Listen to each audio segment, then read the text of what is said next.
Hi guys, हम ये कुछ टॉपिक्स डिस्कस करेंगे केमिकल थर्मोडायनामिक्स से। ओके, सबसे पहले देखिए कार्नोट इंजन और कार्नोट साइकिल। ओके, ये बहुत इंपॉर्टेंट है। अब देखिए इसमें पीवी का ऐसे ग्राफ होता है, ठीक है। ये क्या डिनोट करता है, बस आपको ये देखना है। देखिए ए से वी होता है, वो आपको क्या दिख रहा है। ए से जब ऐसे वी में जा रहा है ना, देखिए टेम्परेचर एच मतलब हीट, मतलब हॉट बॉडी आप सोच सकते हैं, ठीक है। या तो आप इसको सोर्स भी समझ सकते हैं, सोर्स होता है हॉट, ठीक है।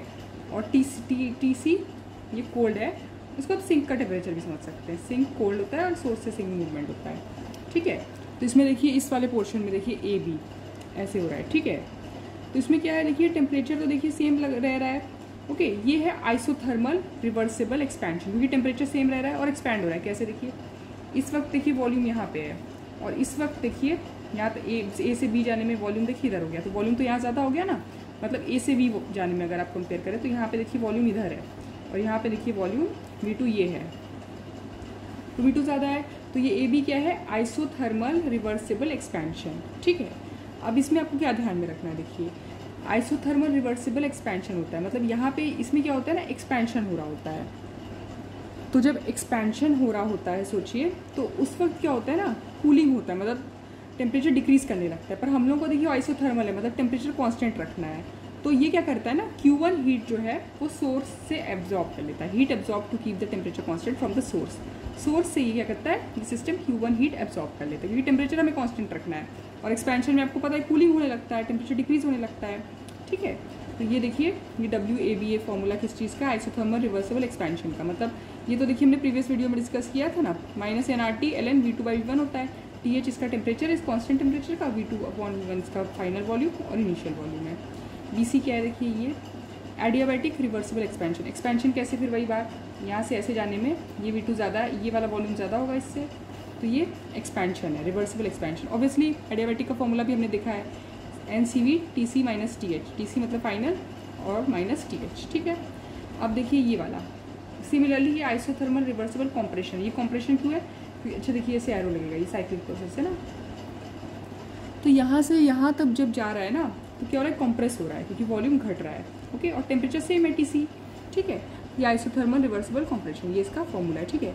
अब इसमें क्या होगा ना, जब कंप्रेस हो रहा है तो टेम्परेचर बढ़ने लगता है, और हम तो चाहते हैं कि टेम्परेचर कांस्टेंट रहे। तो ये क्या करता है ना, Q2 अमाउंट, आपको ये Q1 और Q2 क्या है ना, ये फॉर्मूले में आता है Q1, तो आपको ये ध्यान रखना है कि ये सोर्स से एब्जॉर्ब्ड है और ये सिंक को दे देता है।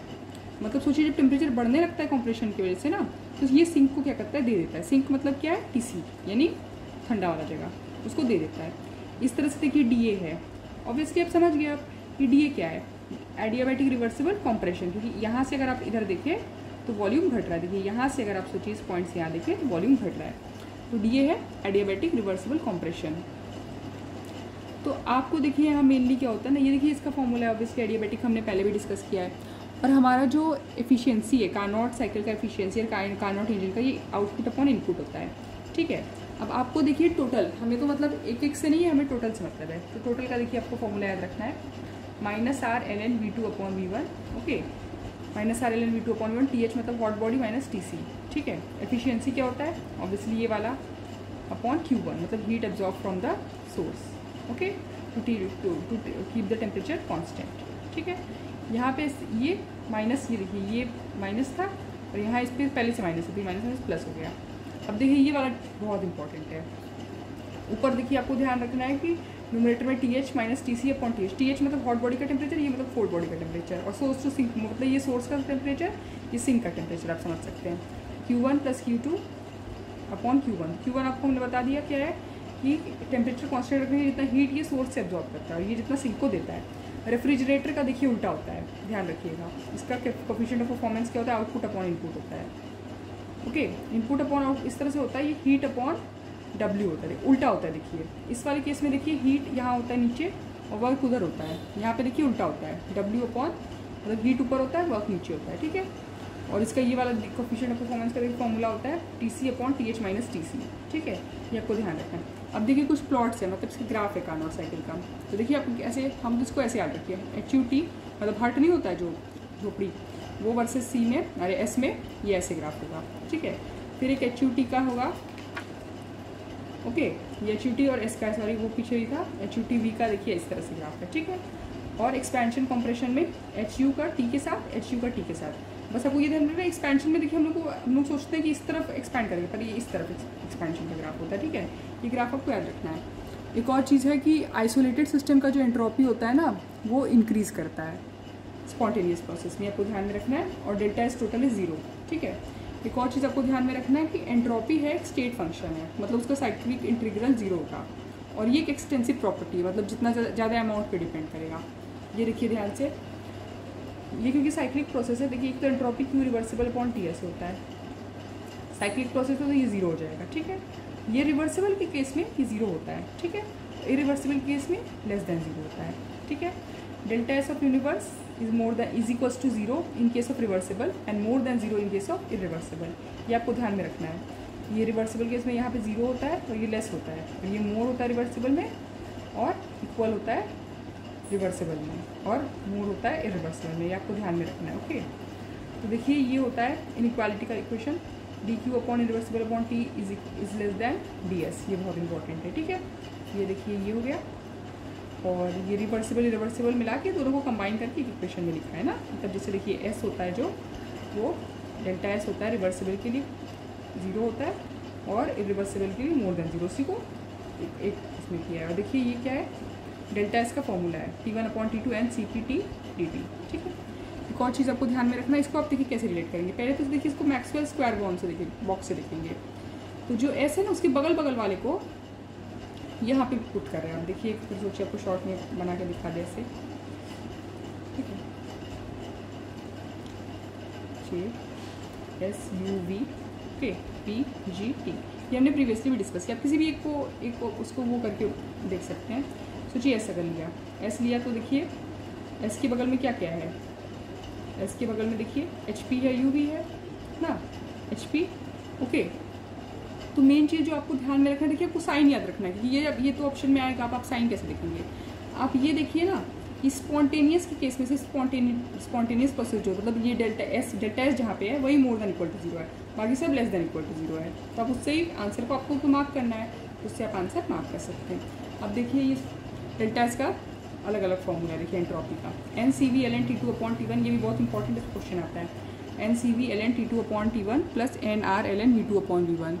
तो देखिए आपको ये फॉर्मूला अच्छे से याद होना चाहिए। हमने क्या देखा है, देखिए NCV ln T2 by T1 लिखेंगे, और जो CV है सोचिए इसका ही वॉल्यूम इधर है NR ln V2 by 1, और NCV ln P2 by T1 और V2 by, यहाँ देखिए टेम्परेचर होगा तो ये वाला फॉर्मूला करेंगे, और प्रेशर वॉल्यूम होगा तो ये वाला फॉर्मूला करेंगे। Delta S for face transformation, मतलब फेस चेंज हो रहा है, फेस चेंज हो रहा है तो कैसे होगा, देखिए ऑब्वियसली फेस चेंज होगा तो इक्विलिब्रियम है, ये देखिए दिखाई रहा है, delta G equal to delta H minus T delta S. ये सोचिए इतना हीट है, ये हीट अब डिपेंड करेगा ना कि कौन सा प्रोसेस है। तो इक्विलिब्रियम पे डेल्टा G इक्वल टू 0 होगा, ये 0 हुआ तो delta H equal to T delta S, delta S equal to delta H upon T, okay. अब देखते हैं, अच्छा हाँ, म्यू नॉट जो है, म्यू नॉट क्या है, केमिकल पोटेंशियल, हम आगे डिस्कस करेंगे। ये देखिए टेम्परेचर पे डिपेंड करता है सिर्फ। ट्रूटॉन्स रूल क्या होता है, ये बताता है कि मोलर एंट्रोपी ऑफ वेपोराइजेशन जो है वो 10.5 R है। अगर मोलर एंट्रोपी ऑफ वेपोराइजेशन पूछे आप डायरेक्ट इस फॉर्मूले को अप्लाई करेंगे, पर बस शर्तें कब, अगर बॉइलिंग पॉइंट जो है 150 केल्विन से ज़्यादा होगा और हाइड्रोजन बॉन्डिंग उस लिक्विड में नहीं होना चाहिए, ओके। अब हम आएंगे ideal mixing of gases, VHU mix 0, हम ऐसे याद किए जैसे BHU होता है बनारस हिंदू यूनिवर्सिटी, उस तरह से हमने याद किया है। Delta V delta H delta U का इज इक्वल्स टू 0, इसी में याद करने के लिए। और डेल्टा S मिक्स देखिए पॉजिटिव होता है, डेल्टा G मिक्स नेगेटिव होता है। ये देखिए फॉर्मूला है important, RT summation NI ln XI, ठीक है। ये नंबर ऑफ मोल्स है और इसका मोल फ्रैक्शन है, दोनों में ऐसा ही है। देखिए इसमें जिसका नेगेटिव है उसमें नेगेटिव साइन नहीं है, जिसका ये नेगेटिव आता है इसमें नेगेटिव साइन नहीं है, जिसमें नेगेटिव नहीं आता है उसमें नेगेटिव साइन है, ठीक है। गिब्स पैराडॉक्स मतलब अगर सेम गैसेस का, देखिए अगर गैस सेम है, क्वांटिटी कुछ भी हो, तो delta S mixing delta G mixing 0 हो जाएगा, ये बात है। ये देखिए फॉर्मूला है, ये वर्क डन की तरह ही है, u equals to mu naught plus RT ln P upon P naught, G equals to, ये देखिए ये है गिब्स एनर्जी है, केमिकल पोटेंशियल जो कि टेम्परेचर पर डिपेंड करता है। अब गिब्स हेल्महोल्ट्ज इक्वेशन भी बहुत इंपॉर्टेंट है, और ये इस फॉर्म में भी बहुत इंपॉर्टेंट है, ठीक है। ये तो देखिए आपको याद करना होगा, ठीक है। तो ये बहुत इंपॉर्टेंट है गिब्स हेल्महोल्ट्ज इक्वेशन। और डेल्टा H की वैल्यूज़ को देखिए ऐसे याद करना है, और ये डेल्टा U की वैल्यूज से याद करनी है। अब भी ये ध्यान में रखिए कि डेल्टा H के टर्म में ना प्रेशर कांस्टेंट है, और डेल्टा U के टर्म में वॉल्यूम कांस्टेंट है। ओके, और ये तो वैसे भी आप मैक्सवेल स्क्वायर बॉक्स से निकाल सकते हैं। देखिए फ्यूगैसिटी बहुत इंपॉर्टेंट टॉपिक है, ठीक है, इस पर भी क्वेश्चन आते हैं। ये क्या होता है, जैसे रियल गैस का जो होता है ये इफेक्टिव प्रेशर होता है। देखिए इसकी फॉर्मूला क्या होती है, ln⁵ = z-1p dp 0 to p, ठीक है। आपको ये देखिए ये सब आता है। अगर प्रेशर लो या मॉडरेट हो तो यहाँ पे देखिए ऐसे कर रहे हैं ना, लो प्रेशर मतलब ये बोल रहे हैं कि अट्रैक्शन ज़्यादा है, ठीक है। कैसे, अगर हाई प्रेशर में आप ऐसे इमेजिन करें ना, अगर प्रेशर बहुत ज़्यादा कोई हाई अप्लाई कर रहा है, ठीक है, तो उसको हम लोग क्या करते हैं, उसको हम लोग ये कहते हैं कि वो रिपल्सिव इन नेचर है, ठीक है। कि अगर बहुत ज़्यादा हाई प्रेशर अप्लाई करेंगे ना, रिपेल होने लगेगा कोई चीज़ ना, उस हिसाब से यहाँ पे हाई प्रेशर। तो यहाँ पे ऐसा है, देखिए लो और मॉडरेट, देखिए इसका पूरा डेरिवेशन है, ओके, पर हम लोग शॉर्ट वीडियो में डिस्कस कर रहे हैं, इसलिए पूरी डेरिवेशन नहीं करवा पाएंगे। एट लो और मॉडरेट प्रेशर में देखिए क्या होता है, फोर्स ऑफ अट्रैक्शन डोमिनेट करता है, मतलब एस्केप नहीं करना चाहेगा, अपना ही जो फोर्स है वो डोमिनेट करेगा। और हाई प्रेशर में उल्टा होता है, ठीक है, एस्केप करना चाहेगा, ठीक है। अब देखिए केमिकल पोटेंशियल होता है, आपको ये ध्यान में रखना है कि जो केमिकल पोटेंशियल जो जी है ना, ये एक्सटेंसिव प्रॉपर्टी होता है, ओके। और आप देखिए केमिकल पोटेंशियल लेकिन इंटेंसिव प्रॉपर्टी होता है, क्योंकि केमिकल पोटेंशियल क्या होता है, G/N होता है। देखिए ये तो नंबर ऑफ मोल्स पे डिपेंड करेगा ना, तो इंटेंसिव हुआ, बट जी क्या होता है, एक्सटेंसिव होता है। ये देखिए केमिकल पोटेंशियल का फॉर्मूला है, ये देखिए ΔG/ΔNi at constant temperature pressure NJ, NI NJ अगर दिया है, NI के टर्म अगर में चेंज हो रहा है रिस्पेक्ट में, तो NJ कॉन्स्टेंट है। ये देखिए इस तरह का इक्वेशन आपको लिखना आना चाहिए। ये क्या है, देखिए ये मैक्सवेल स्क्वायर से लिखा हुआ इक्वेशन, हमने पहले भी प्रीवियस वीडियो में डिस्कस किया है, और ये उसके साथ ऐड करेंगे summation μi dNi, okay. Equilibrium में आपको ये ध्यान में रखना है कि केमिकल पोटेंशियल इक्वल होता है, और अगर स्पॉन्टेनियस प्रोसेस होता है ना, तो केमिकल पोटेंशियल हमेशा ज़्यादा से लेके कम की तरफ जाता है, ओके। ये आपको ध्यान में रखना है, ज़्यादा से कम की तरफ जाता है। अब देखिए ये गिब्स ड्यूहम इक्वेशन है, जो पार्शियल मोलर क्वांटिटी को कॉम्पोजिशन ऑफ मिक्सचर के साथ रिलेट करता है, ओके। ये बहुत इंपॉर्टेंट, देखिए आप इसमें और इसमें कंफ्यूज हो सकते हैं। इसमें देखिए NI है, नंबर ऑफ मोल्स पहले है, फिर चेंज है इसका dμi, ठीक है, प्लस N2 dμ2, इस तरह से आपको याद रखना है, ओके। Thank you.